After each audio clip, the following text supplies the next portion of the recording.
Ito ang reading mo, Libra. Welcome back to our channel. Naway nasa mabuti kayong kalagayan while watching the channel. This is a general reading. Kayo nang balang magpalit na situation nyo sa reading ko.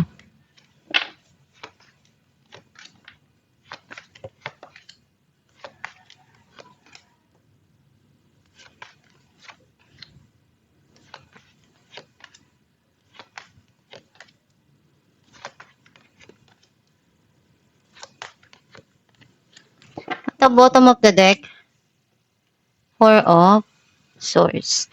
I feel like ang nasisense ko na energy mo, andun yung gusto mo munang mapag-isa, bigyan ng time yung sarili mo. At magmuni-muni, mapagpahinga, para pagbalik mo dun sa mundo mo, ready ka na dun sa mga darating sa buhay mo. Ang mensahe ng card mo, iniisip mo na baguhin yung mga nangyari sa nakaraan. Hindi mo man nagustuhan, alam mo sa sarili mo na kaya pa na maiayos.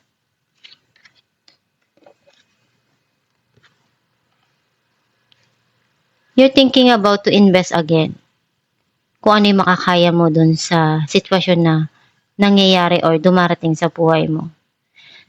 Pwedeng sa trabaho, sa pera, sa kabuhayan, or sa tao, sa relasyon.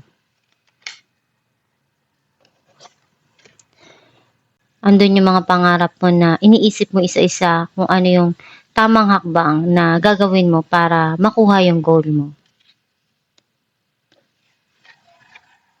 Darating yung success, victory, and andun yung na-achieve mo yung mga goal mo. Kasi very passionate ka sa mga dreams mo. Alam mo sa sarili mo kung ano yung target mo para makuha yung mga pangarap mo.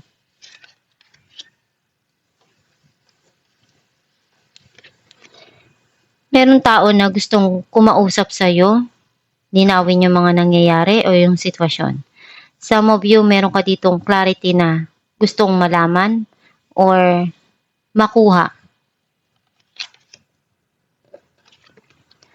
May bagong journey na darating sa buhay mo at handa ka na harapin ito. You are very sensitive, emotional, and loving person. Alam mo kung ano yung naibibigay mo na kaya mong pagmamahal. And ganun ka rin hinahanap mo rin yung pagmamahal na gusto mong maramdaman.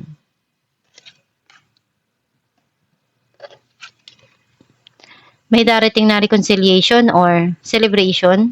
Some of you, reunion. Clarify natin ng Five of Swords, King of Cups, and Justice. Nandun yung pagmamahal mo sa mga mahal mo sa buhay. And may mga bagay na gusto mong baguhin na nangyari sa nakaraan na hindi mo nagustuhan. Kaya mas gusto mo na ayusin yon kung ano yung kailangan dun. And kailangan mong balansehin yung mga ginagawa mo, yung mga dumarating sa'yo para hindi ka mapagod ng sobra-sobra. Clarify natin ang Two of Wands.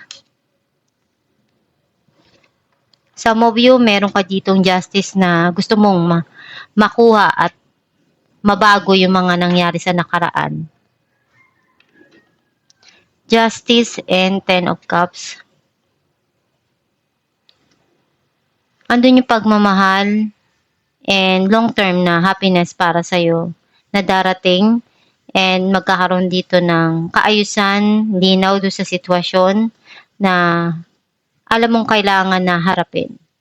Handa ka na pagdesisyonan kung ano yung sa tingin mo tama doon sa sitwasyon na yun. Kung ano yung makapagbigay sa'yo ng saya, ready ka na doon na umpisahan at harapin yung mga darating na yun para sa'yo. Clarify natin na ang Knight of Swords. The Hierophant and Seven of Swords. Alam mo kung ano yung gusto ng puso mo. And meron ditong kailangan mong pakinggan na payo na makatulong. And andun yung communication na darating about something na nagkaroon ng pagsisinungaling. Or you're taking a risk para makuha yung clarity na hinahanap mo. Kasi iyon yung tanging gusto mo lang na malaman. Clarify natin ng Queen of Cups.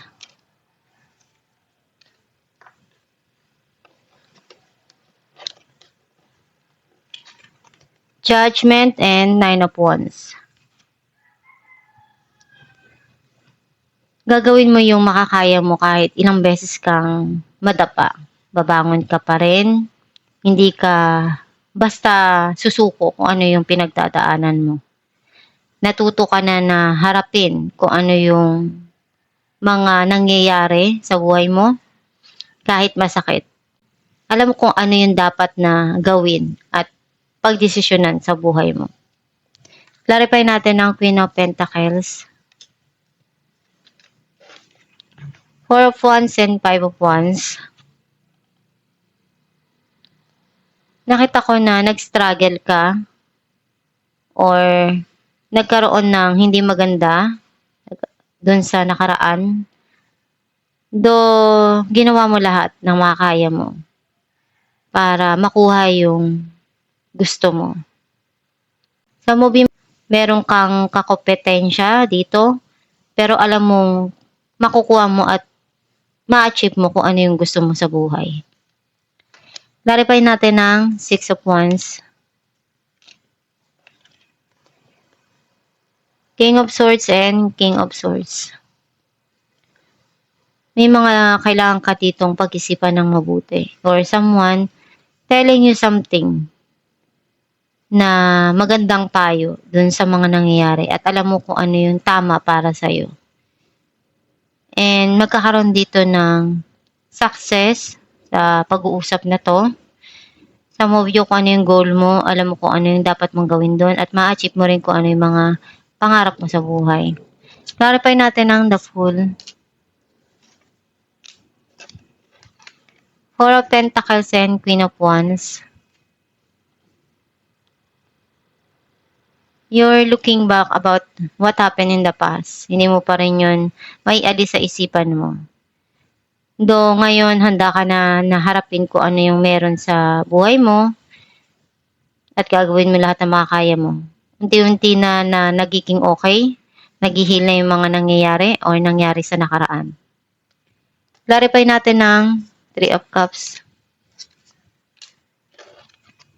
Five of Swords and Seven of Wands. You want to move on. At kung ano yung dapat nakalimutan, gusto mo na yung nakalimutan. At andun yung pakikipag-ayos at pagkikita. And you're manifesting good to happen para dun sa gusto mong mangyari sa buhay mo. Some of you, pinagdarasal mo na maging okay lahat. Yung mga darating at gagawin mo sa buhay. Alamin natin kung ano may sign ng iyong gabay.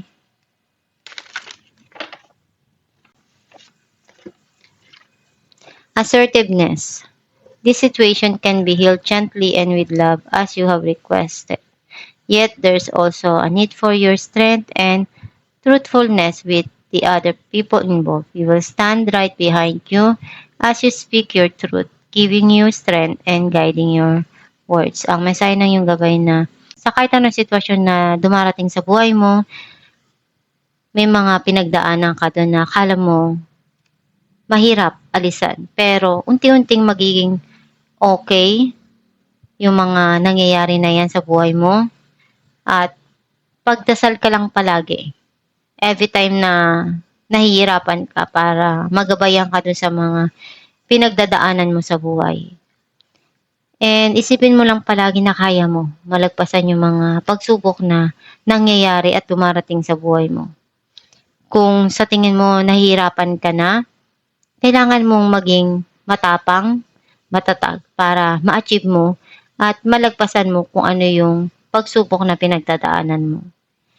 May mga bagay na mahirap pero alam mong worth it naman pag nakuha mo kung ano yung goal mo sa buhay. Pagsikapan mo ng palagi kung ano yung mga dreams mo at gawin mo yung makakaya mo para ma-achieve mo yung mga pangarap mo. At itong yung reading, Libra. Kung nakaresonate ka, kindly comment down below. Thank you for watching.